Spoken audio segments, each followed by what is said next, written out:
नमस्कार, आदाब, सत श्री अकाल। मैं इमरान रजा और आप देख रहे हैं दबंग मेल न्यूज चैनल को। बदरपुर विधानसभा के पूर्व विधायक चौधरी राम सिंह नेताजी के बदरपुर स्थित कार्यालय पर आम आदमी पार्टी के बदरपुर विधानसभा के तमाम पदाधिकारियों की बैठक बुलाई गई, जिसमें चौधरी राम सिंह नेताजी ने बढ़ती महंगाई, पेट्रोल डीजल के लगातार बढ़ते दामों को देखते हुए चिंता जताई और साथ ही बदरपुर के सभी वार्डों में बढ़ती महंगाई के खिलाफ पदयात्रा निकालने की बात कही।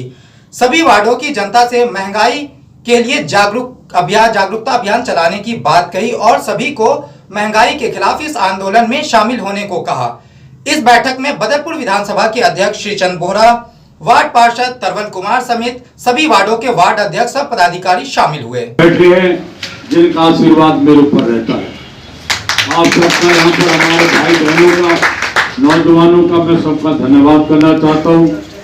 साथियों, मैंने आपको इसलिए याद किया, जो क्षेत्र में हालात हैं वो सब लोग आप भी जानते हैं। और दूसरा मुद्दा ये महंगाई का है। महंगाई इतनी स्पीड से बढ़ रही है, हर आदमी ये कह रहा, कोई आवाज ही नहीं उठा रहा। ये बड़े दुर्भाग्य की बात है। पहले अगर 4 पैसे बढ़ते थे तो प्रदर्शन हो जाता था। आज डेली पैसे बढ़ रहे हैं। गैस के पैसे बढ़ गए, डीजल के, पेट्रोल के। महंगाई कहां चली गई? कोई आदमी बोल नहीं रहा। पहले क्या होता था कि आवाज उठती थी। तो मैंने इसलिए आपको याद किया। साथियों, मैं आपका इस बात के लिए धन्यवाद देना चाहता हूं, जिन साथी तमाम नेताओं ने जो पुल का कार्यक्रम एक दिन के अंदर करा, उसके लिए आप तमाम लोग बधाई के पात्र हैं। साथियों, सच्चाई हमेशा सच्चाई रहती है। अब मुझे बताइए, सुबह 6 बजे के उद्घाटन देखा किसी ने? मैं उसको रेडियो हिंदुस्तान को ये पूछो, वो जो पुल है वो पुल ओखले की विधानसभा में आता है, वो बदरपुर की विधानसभा में नहीं है। और जाके ड्रामा कर रहा है सुबह के टाइम। साथियों, ये बड़े दुर्भाग्य की बात है। इस पुल के ऊपर जो आपका यहाँ पर ये रेलवे का पुल है, जो जिसमें पानी भर जाता है, ये पुल पीडब्ल्यूडी का है। ये एमएलए के अंडर आता है। इसका एलिगेशन तो मुख्यमंत्री भी लगा रहा है। दूसरा एमएलए, दिल्ली सरकार ने पैसा दिया 4 करोड़ 60 लाख रुपया, उसके पुल का उद्घाटन खुद कर रहा जाके। कोई सरकार नहीं है, अपने आप फीता ले आया और अपने आप 10-20 औरतें बुला ली और बस काट दिया। और उसके लोग कहते हैं जय श्री राम। अरे तुम भाइयों समझो जरा, जो भगवान जय श्री राम के असली भगत थे हनुमान जी, उनको उखाड़ के पैसे के लिए नहर में फेंक दिया इस आदमी ने। तुम कहते हो जय श्री राम?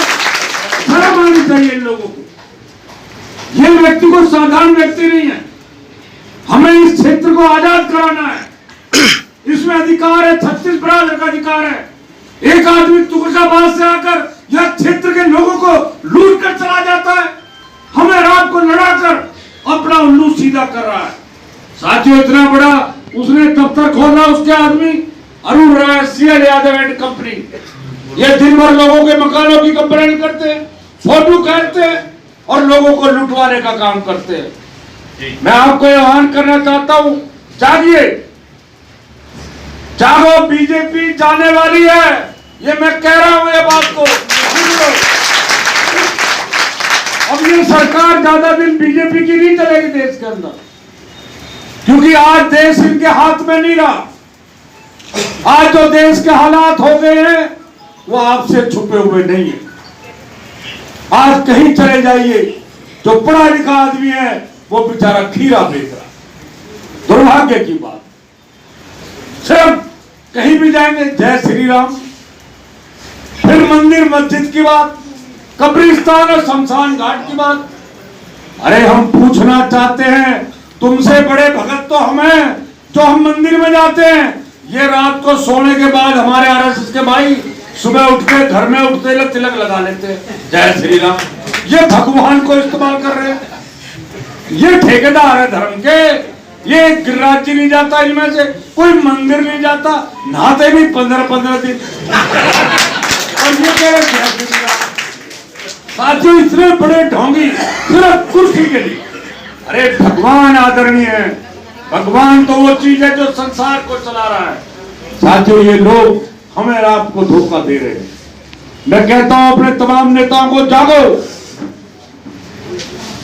जब तक जागोगे नहीं, अपनी बात को नहीं कहोगे, तो गाड़ी चलने वाली नहीं है। मैं अपने तमाम नेताओं को कहना चाहता हूं, कार्यक्रम बनाइए। हर वार्ड में हम चलेंगे कि गली मोहल्ले में, और इस महंगाई को अलग जगाएंगे, लोगों को जगाएंगे कि देश में क्या हो रहा है। साथियों, देश हमारा है। जिन लोगों ने कुर्बानी करके हमें देश दिया है, आज वो देश फिर गुलाम होने जा रहा है। ये जो कंपनी आई थी, वेस्ट इंडिया कंपनी, उसने पहले यही काम किया था। आज हो क्या रहा? रेल बेची जा रही है, जहाज बेचे जा रहे हैं, ट्रांसपोर्ट बेच दी, जमीन बेच दी, किसान बेच दिए। साथियों, ये देश को कहां ले जाएंगे? आज देश बेच रहे हैं, कल को हमें पता लगेगा हम भी किसी मुल्क को बेच दिए इन्होंने। साथियों, देश को बेच के भाग जाएंगे लोग। इन्होंने बड़ी प्लानिंग से काम किया है। ये जो लोग कहते हैं आज हम आरएसएस के हैं, हम हिंदुवानी हैं, इन्होंने कभी तिरंगा झंडा अपने आरएसएस के दफ्तर में नहीं फहराया। आज ये बात करते, कश्मीर में किसके साथ समझौता किया इन्होंने सरकार बनाने के लिए? इनको सिर्फ सरकार चाहिए और इनका कोई कार्यक्रम नहीं है। और क्षेत्र के अंदर लूटपाट हो रही है। अगर तुम चौकस रहोगे तो ये लोग लूट खसोट नहीं कर पाएंगे। इकट्ठे रहो, मजबूती से रहो। अगर एक साथी आवाज दे तो सारे साथी वहां इकट्ठे हो जाओ और मैदान में खड़े हो जाओ। डरने की जरूरत नहीं, डरना नहीं है, इनको डराना है। ये लोग सोच रहे जनता डर गई है। आज मैं बना बैठा हूं, कल को अपने लड़के को विरासत सौंप के जाऊं। अरे तेरे बाप की ठेकेदारी है, तू सारी ठेकेदारी तू लेगा। ये लोगों को बताने की बात है। कुछ लोग हैं जो गुलाम हैं, क्योंकि उनको समझ आ नहीं रही बात। उनको सिर्फ ये लग रहा है कि ये बहुत सही आदमी है, क्योंकि वो खा कमा रहे हैं और कोई ज्यादा व्यक्ति उसके साथ नहीं है। मैं कहना चाहता हूं, तो साथियों, जो महंगाई का मुद्दा है उसको आप ब्लॉक वाइज तय कर ले, बैठ के और कार्यक्रम बनाए। शाम को 4:30 बजे कहीं एक जगह से चले और 6 बजे तक दूसरी जगह पहुंच जाए और वहां उसको समाप्त कर दे। एक कार्यक्रम तो ये महंगाई का, उसके हैंडबिल यहां से छपे, हर गली मोहल्ले में हैंडबिल लग जाने चाहिए। पोस्टर हम छपा देते हैं, महंगाई क्या थी और आज क्या है। जो साथी उसमें ब्लॉक में है, वहां जो काम कर रहा है, हमारी महिलाएं हैं, हमारे नौजवान हैं, उनके जो फोटो को लगवाना चाहेगा तो उनको हम लगाने का काम करेंगे। एक तो गली मोहल्ले में महंगाई का पूरा प्रचार अब हमने दशहरे के आसपास पूरी तेजी से इलाके में कर दो, कि मुझे पता है अब पूरे इलाके में किसी का होर्डिंग नहीं है, सिर्फ आम आदमी पार्टी का होर्डिंग है। ये भाग्य में 4, 5, 7 और रह रहे हैं। तुम इकट्ठे हुए, ये चोर भी भगे, तो थोड़ा चौकस हो जाओ। उनको धन्यवाद देता हूं नेताजी के नेतृत्व में, जिन्होंने आपकी पार्टी, आपके प्रोग्राम को पूरी मजबूती से, पूरी दिल्ली में अगर कोई मजबूती से प्रोग्राम हुआ तो राम सिंह नेताजी के नेतृत्व में बड़ा ध्यान बनाया हुआ है। सबसे पहले और सबसे मजबूत प्रोग्राम हुआ है। तो सबसे पहले तो मैं सारे संगठन के लोगों को, अपने वार्ड के अध्यक्षों को और संगठन मंत्रियों को, सारे पदाधिकारियों को बहुत बहुत धन्यवाद करता हूं।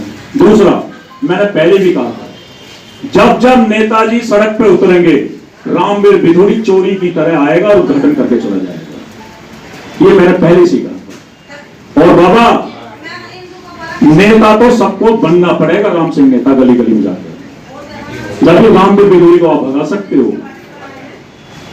आपको गली गली में राम सिंह नेता बनना पड़ेगा। बनना पड़ेगा, नहीं बनेगा? ये बताओ। दिल्ली में जब अरविंद केजरीवाल की तरह सारे सिपाही बने, अरविंद केजरीवाल, जब दिल्ली में सरकार बनी अगर एमसीडी में आप चाहते हो कि 500 सीट राम सिंह नेताजी की झोली में डले, तो सबको राम सिंह नेताजी बनना पड़ेगा, गली गली में आवाज उठानी पड़ेगी। इस बात से सहमत हैं या नहीं है? अब दूसरी बात महंगाई की आ जाती है। बहुत चरण पे है महंगाई। नेताजी का प्रोग्राम पहले भी था, लेकिन आपकी पार्टी, आपका प्रोग्राम, आपका दोबारा का प्रोग्राम आ गया था, जिसकी वजह से ये आगे बढ़ाना पड़ गया डेट को।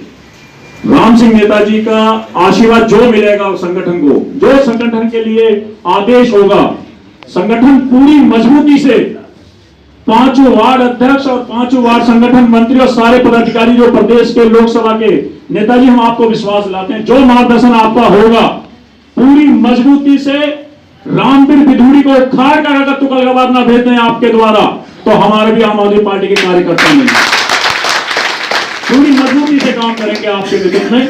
आप आदेश कीजिए, जो आपका आदेश होगा वो सारे संगठन को मजबूत बिल्कुल मानेंगे हम, और मजबूती से एक होकर, क्योंकि आपकी पार्टी, आपका द्वार, सारे संगठन एक होकर काम किया है। इसी तरह आपका जो भी आदेश होगा, क्योंकि मार्गदर्शन आपको बताना कि ये प्रोग्राम किस तरह होगा, कहां से शुरू करेंगे, कहां पे खत्म करेंगे, इसकी क्या रूपरेखा होगी, वो आपके द्वारा ही ज्यादा अगर जानकारी लोगों तक प्राप्त हो तो बढ़िया है। तो इसलिए मैं ज्यादा ना कहते हुए बार बार मैं एक चीज कहूंगा कि आप विश्वास रखिए, 5 वार्ड के अंदर राम सिंह नेताजी के द्वारा कोई बड़ा नेता नहीं बन रहा, सब बड़े नेता है। जो काम करता है वो इसलिए करता है कि मैं राम सिंह नेताजी के नेतृत्व में बदरपुर विधानसभा में काम करूं, आम आदमी पार्टी को बनाने का काम करूं। तो इसी के साथ मैं अपनी बात को यहीं समाप्त करता हूं। जय हिंद, जय भारत। आज जो ये मीटिंग रखी गई, किस उपलक्ष्य में रखी गई? ये जो मीटिंग आज हमारे बदरपुर विधानसभा के तमाम सम्मानित नेतागण, तमाम लोग इकट्ठे हुए, हमारी माता बहनें, नौजवान, जो महंगाई देश में बढ़ रही है, इस महंगाई की मार की वजह से हर व्यक्ति आज परेशान है, घर चलाना मुश्किल हो रहा है, इसलिए ये आज मीटिंग बुलाई गई, जिसमें सर्वसम्मति से तय हुआ कि हम पूरे क्षेत्र में इसका जन जागरण अभियान चलाएंगे, जिससे लोगों को जानकारी हो कि हम ये महंगाई इतनी क्यों बढ़ रही है। ये सरकार कहती है कि हम पुल के लिए, रोड के लिए पैसा इकट्ठा कर रहे हैं, रोड पे तो इन्होंने टोल लगा रखे हैं सब जगह। अभी मैं हरिद्वार गया हूँ, 3 जगह पैसे लिए जा रहे हैं, तो वो पैसा कहाँ जा रहा है? तो साथियों, ये हमने ये तय किया है कि हम लोगों को जागृत करें महंगाई के खिलाफ, और हम आवाज़ उठाएंगे, सरकार से मांग करेंगे कि ये महंगाई कम करी जाए। कब से इस यात्रा को आप लोग शुरुआत? बस ये 2-3 दिन बाद हम शुरू कर देंगे। कल का हमने किसानों के उसमें जो किसानों की मृत्यु हुई है, उसके कल का जो कैंडल मार्च है मीठेपुर चौक पे, हम शाम को 6 बजे रखेंगे, कार्यक्रम रखा हुआ है, वो भी कार्यक्रम में है। और जो महंगाई का मुद्दा है, हम एक गली मोहल्ले में घर घर तक जाएंगे। लगातार जब भी चुनाव के मौसम आते हैं तो ओजोन का मुद्दा गर्मा जाता है, क्या लगता है कि इस बार चुनाव में ओजोन का मुद्दा फिर से गर्म होगा? साथियों, मैं कहना चाहता हूँ आपके माध्यम से, मीडिया के माध्यम से, ये ओजोन उसी रेडियो झूठिस्तान ने लगवाया है जो इसको ख़त्म नहीं होने दे रहा। मैंने अपने टाइम में ख़त्म करा दिया था, कमलनाथ के पास तमाम लोग गए, क्षेत्र के प्रधान सब गए, कमलनाथ जी ने उसी दिन आदेश करा के दिल्ली के लेफ्टिनेंट गवर्नर को ओ जोन से हम एफ जोन में आ गए थे। इसने जानबूझकर इसको एनजीटीवी में इसने मनोज मिश्रा नाम के व्यक्ति से पटिशन डलवा कर उस काम को रुकवाने का काम किया। ये जानता है अगर ओजोन ख़त्म हो जाएगा इसकी दुकानदारी बंद हो जाएगी। ये रेडियो झूठिस्तान सिर्फ लोगों के मकान तोड़वाने का, लोगों की कंप्लेंट करवाता रुन रहा है सीएल यादव से, और लोगों से पैसा ऐंठने का काम करते। ये क्षेत्र को लूट रहा है हमारे को, और हमें बड़ा अफसोस है इस बात का। और हम आज आपके माध्यम से कहना चाहते हैं, अब हम पूरी ताकत इस बात पे लगाएंगे कि ये किसी और को ना लूटे। अगर ये लूटेगा तो अब कैसे वो पुलिस में पकड़वाएंगे। ठीक है।